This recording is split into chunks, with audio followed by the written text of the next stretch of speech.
अस्सलाम वालेकुम। आज का वाक़या फ़िरौन की बांदी का वाक़या है।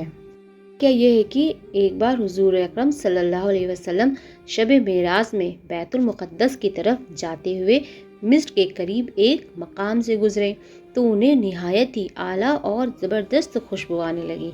आप सल्लल्लाहु अलैहि वसल्लम ने हज़रत जिब्रील अलैहिस्सलाम से पूछा, ये कैसी खुशबू फैली हुई है? जवाब मिला, ये फ़िरौन की बेटी की खादिमा मताशा की थी जो खुफिया तौर पर इस्लाम ला चुकी थी। एक दिन फ़िरौन की लड़की के बालों में कंघी करते हुए इत्तिफाकन कंघी नीचे गिर पड़ी। वो उठाने लगी तो ज़बान से बेसाख्ता बिस्मिल्लाह निकल पड़ा। उस पर शहजादी ने बोला, अरे तूने तो कुछ और ही कलमा पढ़ा है और उन्हें किसी और का नाम लिया है। क्या तेरा रब कोई और है? जबकि असली रब मेरा बाप फ़िरौन है जो सबका रब है। क्या तूने किसी और को अपना रब बना लिया है? अगर ऐसा है तो मैं सबको ये बात बता दूंगी।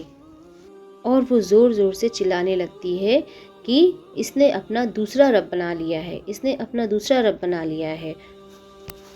शहज़ादी के चिल्लाने पर खादिमा कहने लगती है कि सुनो, तुम्हारा और मेरा रब एक ही है और तुम्हारे बाप फ़िरौन का भी रब एक ही है। वही हम सबको रोज़ी देता है और एक ही खुदा है।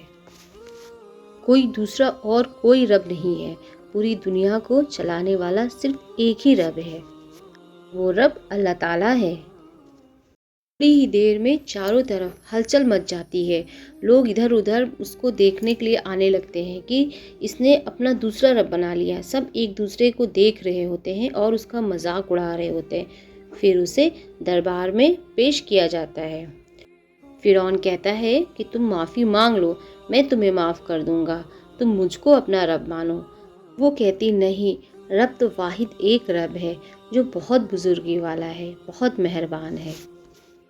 फ़िरौन उसी वक्त हुक्म देता है कि जो तांबे की गाय बनी हुई है उसको खूब तपाया जाए और जब बिल्कुल आग जैसी हो जाए तो उसके बच्चों को एक एक करके उसमें डाल दिया जाए। आखिर में खुद उसे भी उसमें डाल दिया जाए। चुनांचे वो गर्म की गई। जब आग जैसी हो गई तो हुक्म दिया, उसके बच्चों को उसमें एक एक करके डालना शुरू करो। फातिमा ने कहा, बादशाह, एक दरख्वास्त है मेरी और मेरे बच्चों की हड्डियां एक ही जगह डालना।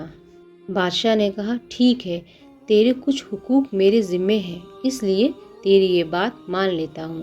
तेरी हड्डियाँ और तेरे बच्चों की हड्डियाँ एक ही जगह पर दफना दूंगा। उसकी दोनों बच्चियाँ उसकी आंखों के सामने उस आग में डाल दी गईं और वो फौरन जलकर राख हो गई। फिर सबसे छोटे बेटे की बारी आई जो माँ की छाती से लगा हुआ दूध पी रहा था। फ़िरौन के सिपाहियों ने उसे घसीटा तो उस नेक बंदी की आंखों तले अंधेरा छा गया।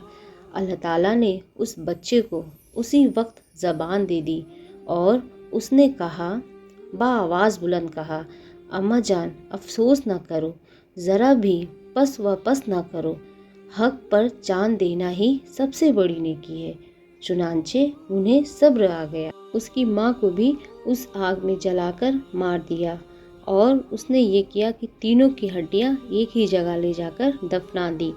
जहाँ आज भी लोग गुजरते हैं वहाँ से खुशबू आती है और ये खुशबू जन्नत से आती है और ये क़यामत तक आती रहेगी। सुबहान अल्लाह। या अल्लाह ताला हम सबको भी नेक हिदायत देना, नेक रास्ते पर चलने की तौफीक देना।